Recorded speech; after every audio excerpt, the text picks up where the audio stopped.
निद्रा, तंद्रा, आलस्य, विक्षेप, संशय, ये जिसके जीवन में अधिकायत है उसका सर्वनाश निश्चित हो जाता है। साधना का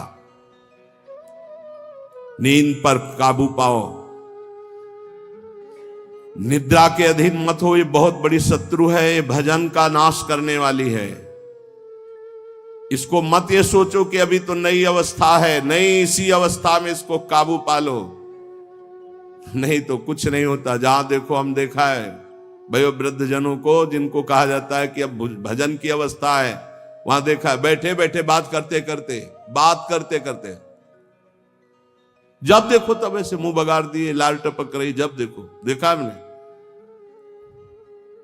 क्योंकि हृदय मलिन है तो तमोगुण का ही राज्य रहेगा, सतोगुण थोड़ी आ जाएगा। यौवन अवस्था में निद्रा को शासन में ले ले, ए विजयी या अभ्यास विजयी कर देता है।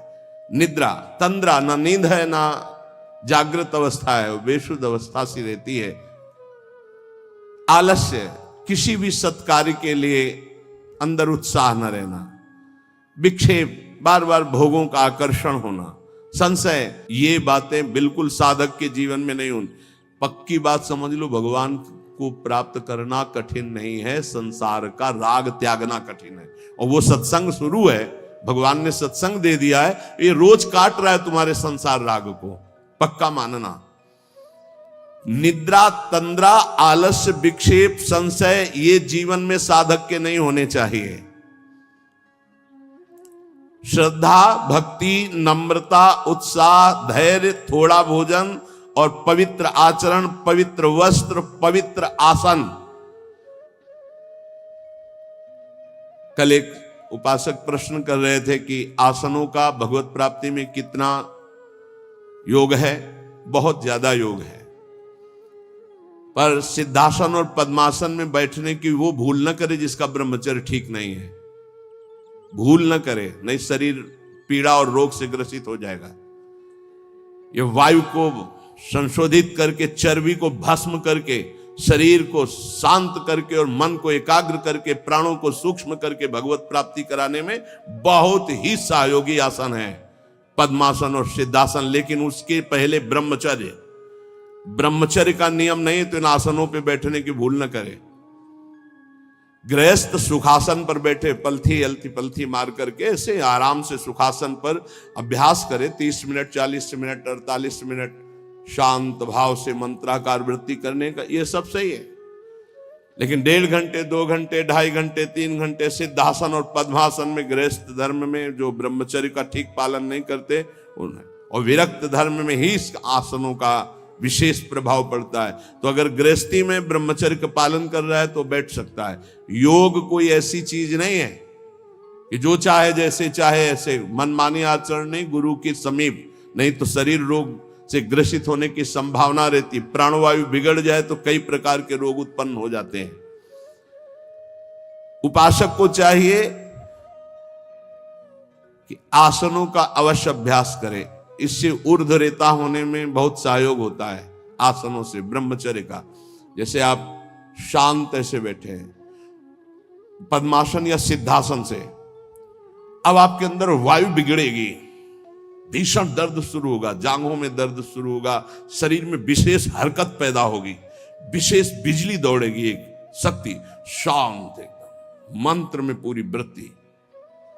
अब वो बिजली जो पावर पैदा हो रही, वो आपकी सुषुम्ना नाड़ी को, जो सीधी 90 अंश के कोण में साधन में बैठा जाता है, सीधे मेरुदंड, सीधे सीधे ऐसे, यहां से नापा जाए तो सीधे ऐसे 90 अंश का, वो ऐसे नहीं होना चाहिए।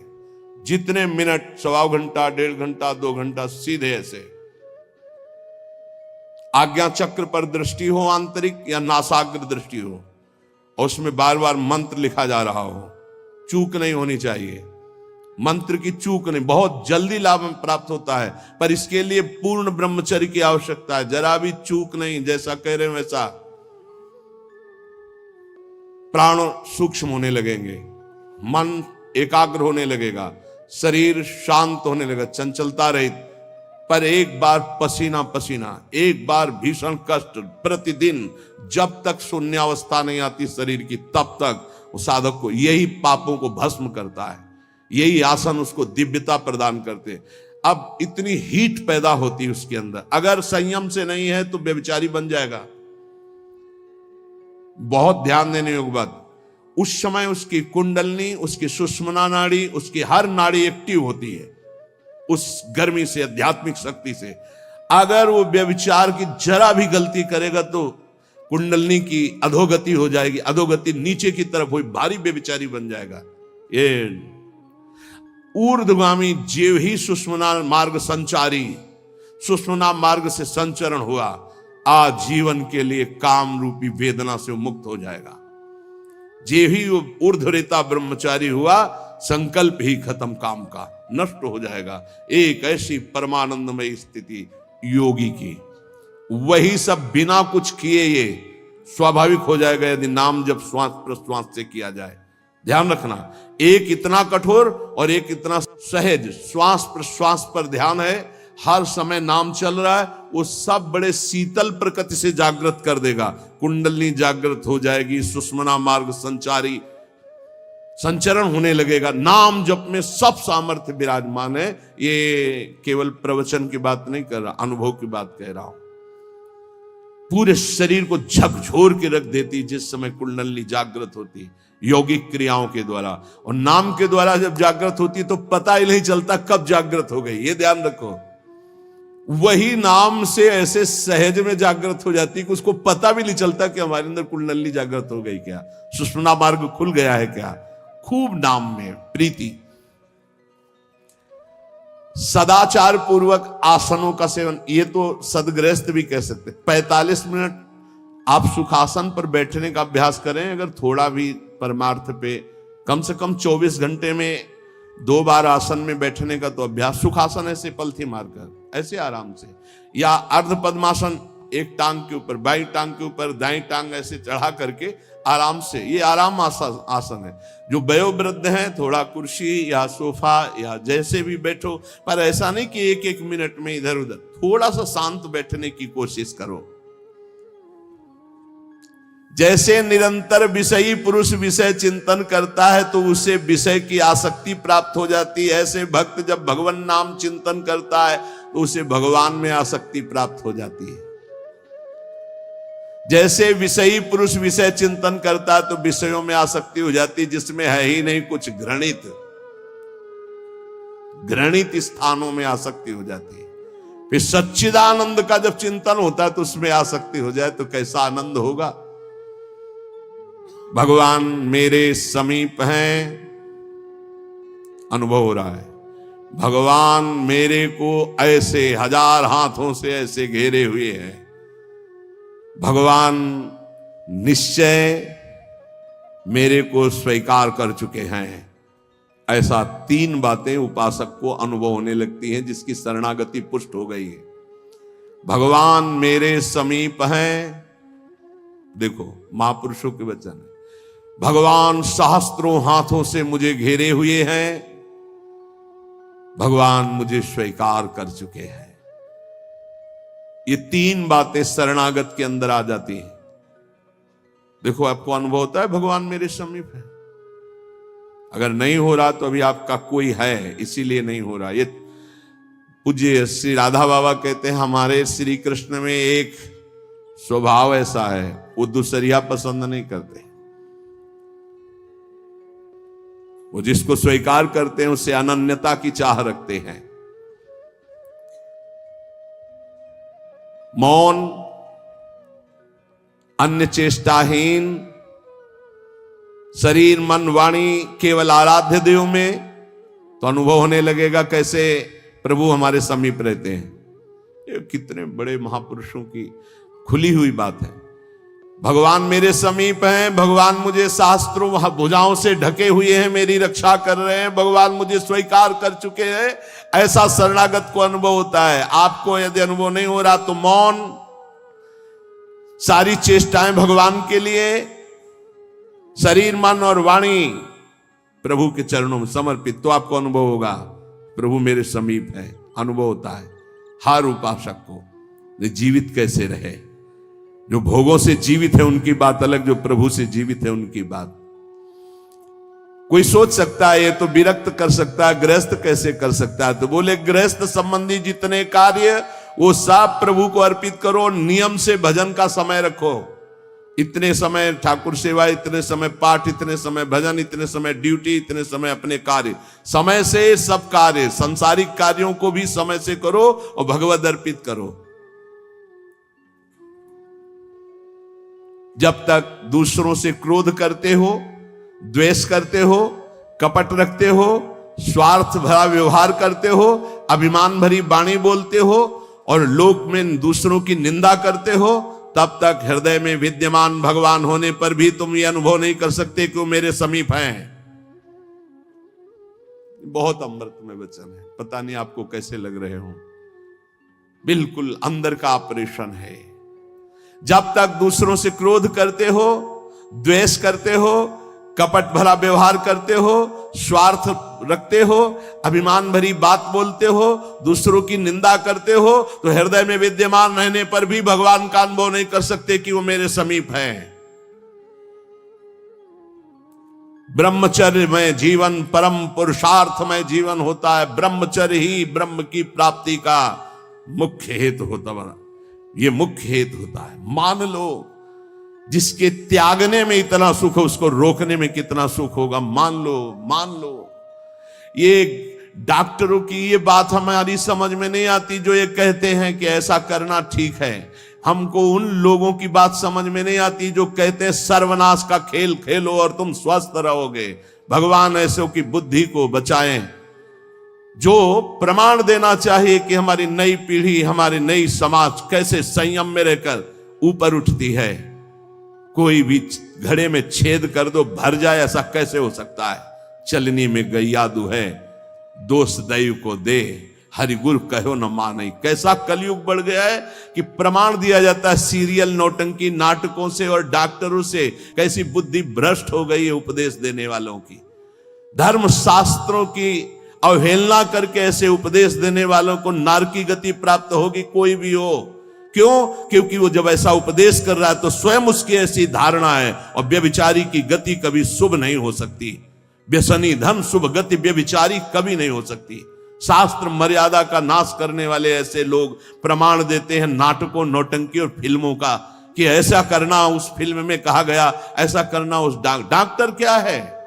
शरीर संबंधी अंगों का ज्ञान रखने वाला है, ना कि वो परमार्थ विजयी योद्धा है। वो काम, क्रोध, लोभ, मोह, मद इनका ऑपरेशन करना जानता है क्या? इतना चाहे जितना तुम डिग्री ले लो, इस शरीर का तुम ज्ञान रख सकते हो, लेकिन मन का और बुद्धि का और परमात्मा तत्व का ज्ञान प्राप्त करने वाले महापुरुषों की, ब्रह्म ऋषियों की वाणियों का खंडन करने का अधिकार नहीं है। उन्हीं की बात से हमारा परमार्थ शुद्ध होता है। शरीर में जितनी पावर शक्तियां हैं वो सबका अंतिम रूप वीर है। सबका अंतिम रूप, सप्तम धातु का अंतिम रूप बनता है जाकर वीर। और उस पावर का नाश करने वाला कभी स्वस्थ रह सकता है? कैसी बुद्धि है, कैसा उपदेश है। यहां कह रहे हैं कि परमार्थ की शुरुआत ही ब्रह्मचर्य से होती है। इसलिए चाहे गृहस्थ हो चाहे विरक्त, गृहस्थ तो संयम से संतानोत्पत्ति के लिए भगवत प्रणाम करके, भगवत आराधना करके, दिशाओं को नमस्कार करके, तिथि और समय की योग्यता देख करके संतानोत्पत्ति के लिए भगवत पूजा भाव रखकर वो संयोग किया जाता है, सहवास किया जाता है। और भगवान की प्राप्ति के मार्ग में चलने के लिए इसका संचय किया जाता है। ब्रह्मचर्य परम जीवन, परम पुरुषार्थ ब्रह्ममय है।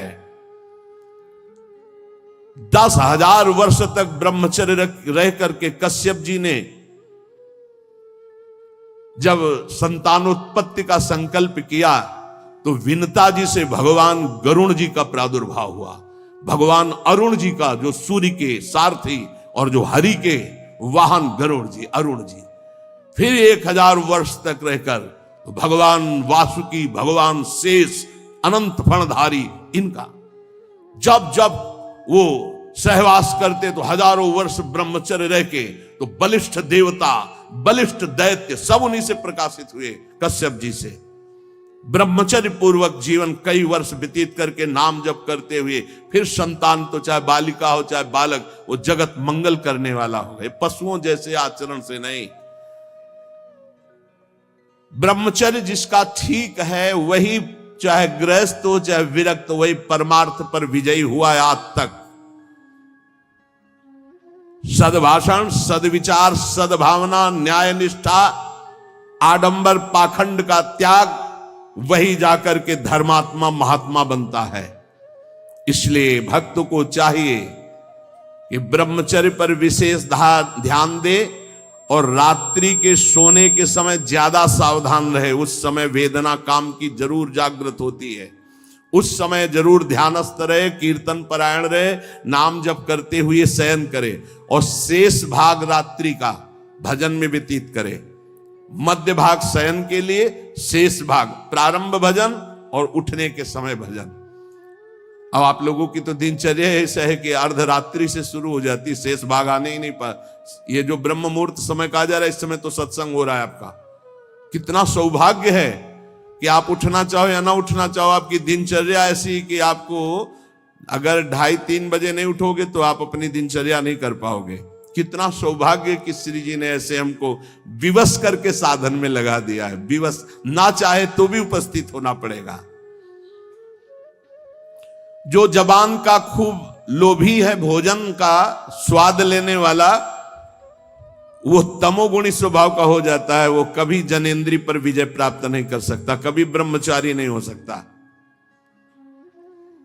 लेकिन ये बात जितेंद्रीय महापुरुषों में परीक्षा नहीं की जा सकती। संध्या के समय भोजन करने से भजन में अरुचि पैदा हो जाती, इसलिए संध्या के समय कभी भोजन न करे। भोजन के समय नाम जप जरूर करे, क्योंकि एक एक कवल में जितना बार नाम जप करोगे शरीर में रस जाएगा, वो रस आपको भजन में बढ़ाएगा। टीवी चला के भोजन न पावे, क्योंकि टीवी का दृश्य देख के चिंतन करते हुए भोजन पाओगे तो टीवी में चल रहा है वही तुम्हारे चिंतन में चलेगा, तुम्हें परमार्थ से रहित कर देगा। अगर बहुते कुछ देखने सुनने की आदत है तो उस समय संतों के पावन चरित्रों की चर्चा सुनो, कोई कथा चलाओ, कथा सुनते हुए भोजन पाओ। अगर एकाग्रता पूर्वक भजन करने की रुचि नहीं जागृत हुई तो सत्संग सुनो, संतों के चरित्र सुनो, बड़ा प्रभाव पड़ता है। संतों की छवियां सामने रखनी चाहिए जहां भोजन पाने का हो, कुछ सदुपदेश सामने रखने चाहिए।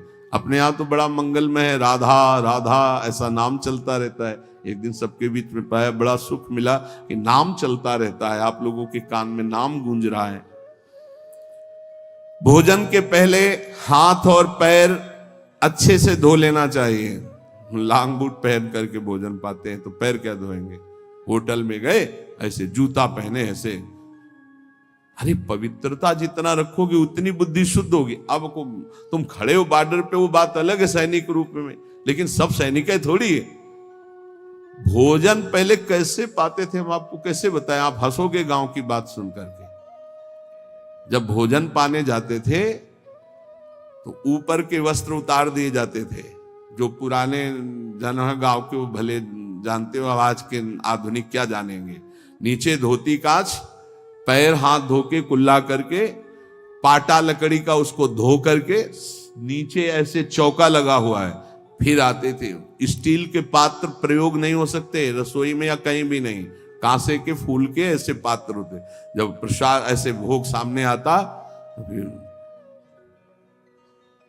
थोड़ा सा अंगार रख करके 5 कवल वहां स्वाहा स्वाहा, और फिर उसको तब जाकर, ये किसान की बात कह रहे हैं, घर गृहस्थी की बात कर, कोई साधु महात्मा की बात नहीं करे, घर गृहस्थी की। उस समय कोई बोल नहीं सकता, कोई छू नहीं सकता। ऐसे पवित्र, तब विचार पवित्र होते, तब उनके चिंतन में सत्य धर्म ऐसे आ जाना है। पशुता का कौन बना रहा है, कैसा बना रहा है, कोई मतलब नहीं, खाए जा रहे हैं, बस चर्बी बढ़ी जा रही है, पेट जो है झुकने लायक नहीं रह गया है। 4 सीढ़ी चढ़े तो नए नए बच्चे होश में। ये ज्यादा मोटापा जो चर्बी का है, ये बाहरी होटलों वाले भोजन में सब नहीं। हर साधक को 2-4 किलोमीटर दौड़ लगानी चाहिए। 40 मिनट व्यायाम करना चाहिए। व्यायाम जरूरी, शरीर को थकाना ब्रह्मचर्य के लिए आवश्यक है। अब ना मानो तो भगवान जाने, आप क्या करें, कह ही सकते हैं। रसास्वादन के लोभ से जो भोजन किया जाता है वह ब्रह्मचर्य में बड़ा हानिकारक होता है। इंद्रियां वश में नहीं होती, तमोगुण बढ़ जाता है। संध्या के समय भोजन नहीं करना चाहिए, भोजन के समय भाषण नहीं करना चाहिए। हाथ पैर धो करके पवित्र भाव से उत्तर या पूर्व की तरफ मुख करके नाम जप करते हुए भोजन प्रसाद पाना चाहिए। उत्तर या पूर्व की तरफ मुख करके जो भोजन पाते समय आप चिंतन करोगे उसका 24 घंटे प्रभाव रहेगा, इसलिए नाम जप जरूर करें। कुचिंता, कुप्रवृत्ति, कुसंग ये भोजन से बढ़ जाते हैं। भोजन के समय किसी द्वेषी पुरुष का चिंतन करके जलते हुए पा रहे हो, पूरा 24 घंटे विक्षेप पैदा करेगा। इसीलिए कहा भक्तों के चरित्र जरूर, या कोई सत्संग या भगवान नाम कीर्तन या ऐसे कोई भगवत भक्तों की अंदर से चिंतन वृत्ति रखते हुए भोजन के समय बहुत सावधान। भोजन 24 घंटे के लिए रक्त बनाने वाला पदार्थ जा रहा है, उस समय बहुत बढ़िया चिंतन करते हुए पाना चाहिए।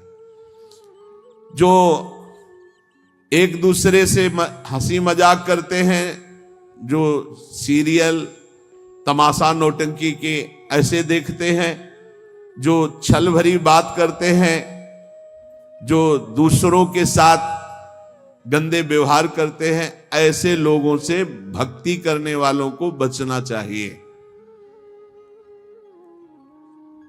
दूसरों की चर्चा करना भक्ति मार्ग में बहुत ही हानिकारक है, पर चर्चा किसी की नहीं होनी चाहिए, नहीं तो निंदा जरूर हो जाती है। जो हर समय नाम जप करते हैं उनके शरीर में परमाणु नामाकार पैदा होने लगते हैं शरीर से। ऐसे जनों के साथ बैठना, संभाषण करना, उनके साथ भोजन पाना या उनकी चरण रज या उनका उच्छिष्ट या उनका कुछ दिया हुआ पदार्थ मिले तो नाम जप में बड़ी रुचि बढ़ती है। जो शांत रहता है, वाद विवाद नहीं करता है, भगवत चिंतन परायण है, उसे ही शांताकार पुरुष कहते हैं। शांताकार, शांत रस।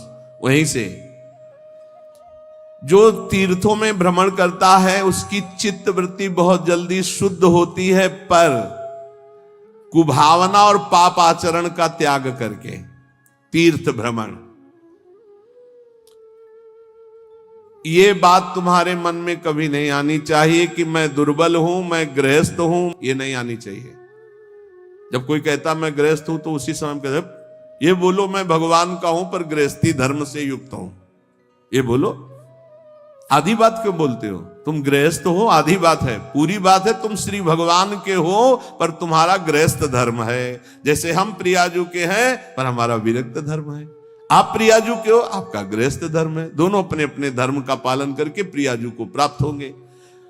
मैं बहुत नीच हूं, दुर्बल हूं, अपवित्र हूं, ये सब बातें केवल बोलने की बात है। अंदर से ये बात रहती मैं प्रियाजू को हूं, जैसा भी हूं प्रियाजू का हूं। ज्यादा इनका प्रभाव न पड़ने पावे अंदर, नहीं तो फिर निरुत्साहित हो जाओगे। नहीं, जैसा भी हूं प्रियाजू का हो। ये मन की दुर्बलता भजन से हटती है, धैर्य एवं उत्साह बढ़ने लगता है जिसका नाम जब चलता है। भक्त वही जो केवल गुरुदेव वाक्य और भगवत वाक्य पर विश्वास रखता है, अन्य नहीं। गुरुदेव के वचन और भगवान के वचन बस। ये काम क्रोध की तरंगे मन में उठती हैं, चिंता मत करो, नाम जप करो, गुरुदेव के वाक्य पर विश्वास रखो, शांत हो जाएंगी। देखो तुम्हें मैं बड़े अनुभव की बात बताता हूं। मैंने अपने प्रभु के नाम से जो प्राप्त किया वो हमको और किसी साधन से नहीं मिला। मैं इस समय मस्त हो रहा हूं। महात्मा श्री हरनाथ ठाकुर जी नाम के एक बहुत बड़े संत हुए। मैं तुम्हें अपने जीवन के अनुभव की बात बताता हूं। मैं इस समय बहुत मस्त हो रहा हूं नाम जप के द्वारा। कभी भी मैंने शुचि और अशुचि का विचार नहीं आने दिया। शुचि माने होता पवित्रता, अशुचि माने होता अपवित्रता। कि अपवित्र हूं कि पवित्र हूं इसका विचार नहीं आने दिया। हर समय नाम जप चलता रहा है। तुम्हें सच्ची बतावें, यहां ना कुछ पवित्र है ना अपवित्र है। देखो कैसा मन का नाटक है। ऊपर से नहा लिया, हम समझ रहे पवित्र है, और यही मल भरा हुआ है। यही एक बस चावल भर चमड़ी का ढक्कन है ढका हुआ, नहीं तो यहां मलाशय मूत्राशय सब यही है।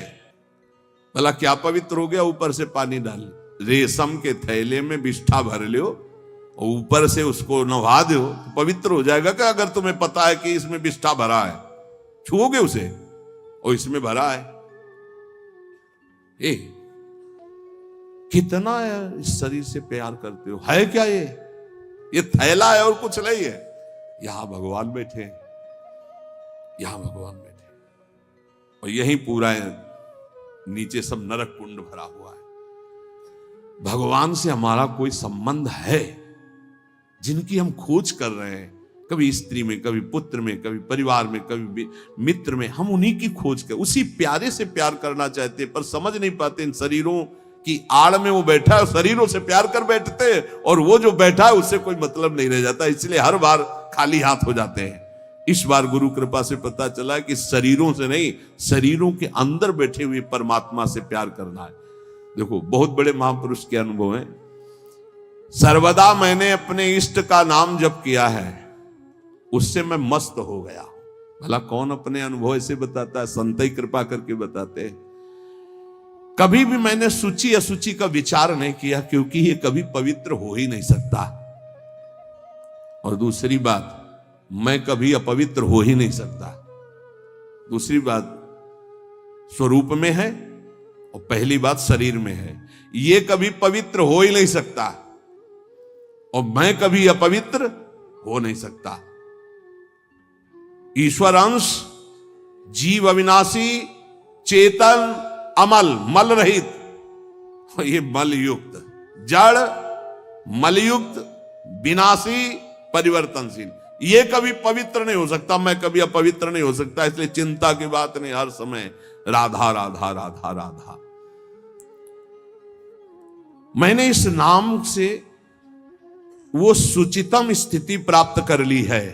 सुचितम माने परम पवित्र स्थिति, जिसको मैं वाणी से नहीं बता सकता।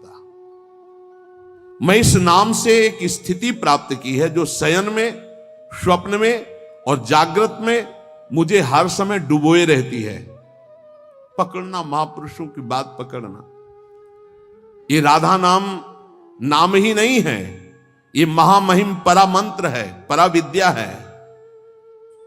ये नाम ही तंत्र का सार है, ये नाम ही मंत्र का सार है, ये नाम ही ईश्वर श्री कृष्ण का सार है। राधा नाम वेद मंत्र और यंत्र तंत्र में सब सार को सार, ताते श्री सुख प्रगट कियो नहीं, जान सार को सार। परम धन राधा नाम आधार। इस राधा नाम से बढ़कर के और कुछ भी नहीं है। श्री कृष्ण भी इसी नाम का जप करते हैं, और श्री कृष्ण ही इनको गुरु मानते हैं। किनको? जिनका नाम राधा है। पी को नाचन सिखवत प्यारी। कई ऐसी स्वामी हरिदास जी महाराज ने पद लिखे, कई ऐसे महापुरुष। 16 चौको 64, 4 गुना परम प्रवीण प्यारी जो लालजू से। 16 कला श्री लालजू, तो 64 कला परम प्रवीण श्री प्यारी जू। इस नाम के उच्चारण से भवरोग निवारण हो जाए तो साधारण बात है। दैहिक व्याधियों की तो पूछना ही क्या है। कोई भी चिंता तुम्हारा स्पर्श नहीं कर सकती, कोई भी बाधा स्पर्श नहीं कर सकती जिसकी जिह्वा पे राधा नाम है। मेरी बात मान जाओ, नामोच्चारण करो, सारा संसार तुम्हारा ही हो जाएगा। तुम देखोगे सारा संसार तुम्हें प्यार करेगा। तुम चिदानंद रस में मगन रहोगे, निरानंद की छाया भी नहीं छू सकती तुम्हें। आदि भौतिक, आदि दैविक, आध्यात्मिक कोई भी भय नहीं रहेगा। सभी भय भयभीत होकर भाग खड़े होंगे। सदा के लिए तुम निर्भय और निश्चिंत हो जाओगे। इसलिए मेरी बात मान लो, नाम लो नाम। जीव का एकमात्र कर्तव्य उद्देश्य नाम। नाम भूल जाने पर इंद्र का इंद्रत्व भी नरक के समान लगने लगेगा यदि नाम जप करोगे तो। क्या है इंद्र के इंद्रत्व में? एक भारी स्वप्न है, अच्छा बस, जगो तो कुछ नहीं। देखो, नाम भूलने से माया के दास बन जाओगे और नाम चलने पर जीवन मुक्त हो जाओगे।